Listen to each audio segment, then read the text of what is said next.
Well, I have never talked about this topic. I won't say I've never talked, but I've never talked about this topic, the art and society. Of course, I've thought about it. My wife is a painter. I have artist friends. Some of my best friends are artists. Some of them are here observing me. But as I say, yeah, I've thought about it. Of course, all of us have. And what comes to mind when I think of the relationship of the artist to society, what should be the relationship of the artist to society. And with me, it's always a question of what should be and not what is. But I think of the word transcendent, which is a word I've never used in public. But it was the only thing I could come up with to describe what I think about the role of the artist. And by that I mean, not, Immanuel Kant's, well, yes, sort of close to it, but not really his idea of what is transcendent, something like it. But the idea is that the artist transcends the immediate, transcends the here and now. The artist, transcends the madness of the world, transcends the madness of terrorism, transcends the madness of war. And the artist thinks outside the framework and acts and paints and does music and writes outside the framework that society has created. And the artist may do no more than, and I don't mean to minimize it by saying no more than, the artist may do more than, give us beauty and laughter, passion, surprise, drama, and that's good. That is, the artist needn't apologize for just doing that, because in doing that, the artist is telling us what the world should be like, even if it isn't that way now. And the artist is taking us away from the moments of horror that we experience every day in this world, some days more than others, and showing us something else, showing us what is possible. There's no need for an artist to apologize about just giving us something that is passionate and beautiful and funny, or any of those. No need to apologize for that. But there is more. As the artist can do more, yes, should do more. Not only that, but more. Because the artist is also a citizen, the artist is a human being. I mean, I faced that in a different way, in that if I can be classified, well, yeah, the society classifies me. Say, I'm a historian. That scares me. To be classified, I'm a historian. You see. But I don't want to be just a historian. But the society disciplines us. It puts us into a discipline. You're a historian.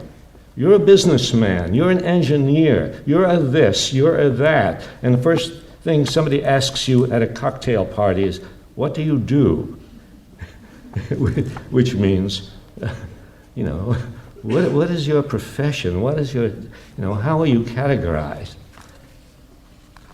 And the problem is that people begin to think that that's what they are, and that's all they are, that they're professionals in something. And you hear the word professionalism being used, and people say, you've got to be professional. Whenever you hear the word, I get a little scared, because that limits human beings to working within the limits set by this profession. As a historian, I would face this, and there would be, during the Vietnam War, there would be meetings of historians. Can you imagine what a wonderful feeling that is? To be among 2,000 historians at a meeting. And I remember during the Vietnam War, this question was, at one of our great meetings of historians, the war was raging in Southeast Asia, and the question was, should historians take a stand on the war? And there was a big debate on this. Really, there was a big debate on this. And some of us, introduced a resolution saying, we historians think the United States should get out of Vietnam. A simple little thing. And then there were others who said, no, it's not that we don't think the United States should stay in Vietnam. It's not that at all. It's just that we're historians. It's not our business. Hey, whose business is it?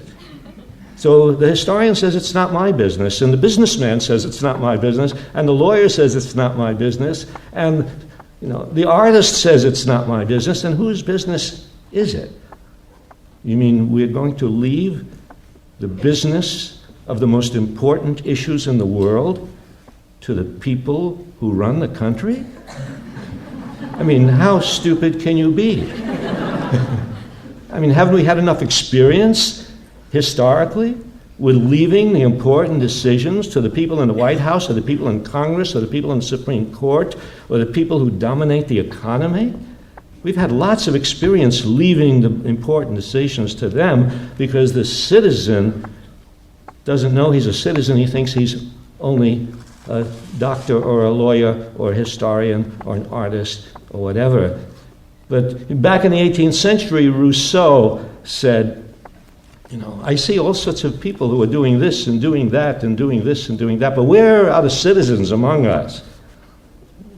Everybody must be involved. There are no experts. Well, there are. I remember during the Vietnam War, I keep going back because that's, there are certain historical moments when learning is more intense than at any other period. I mean, this is one of those moments, too, right now, after September 11th. But Vietnam was one of those moments when learning is compressed into a short span of time and place. And one of the things we learned about during those years was about experts, and about when the war started and people would ask questions, why are we there? I said, well, listen to the experts. The experts would get on television and tell us why we're there. And I remember the British actor, an artist, right? Actors are artists. The British actor Peter Ustinov spoke out against the war in Vietnam. And then somebody said, Ustinov, he's an actor. He's not an expert. And Ustinov replied, there are experts in little things, but there are no experts in big things. There are experts in this fact and that fact and that fact, but there are no moral experts.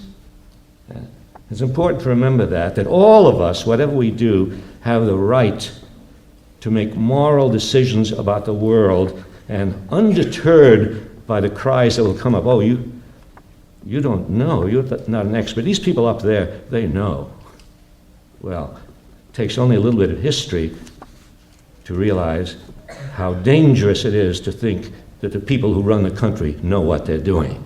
So the word transcendent comes to mind when I think of the role of the artist in dealing with the issues of the day. And I use the word transcendent to suggest that the role of the artist is to transcend the given wisdom, to transcend the word of the establishment, to transcend the orthodoxy, to transcend, to go beyond, to escape what is handed down by the government, or what is said in the press, or what is said on television.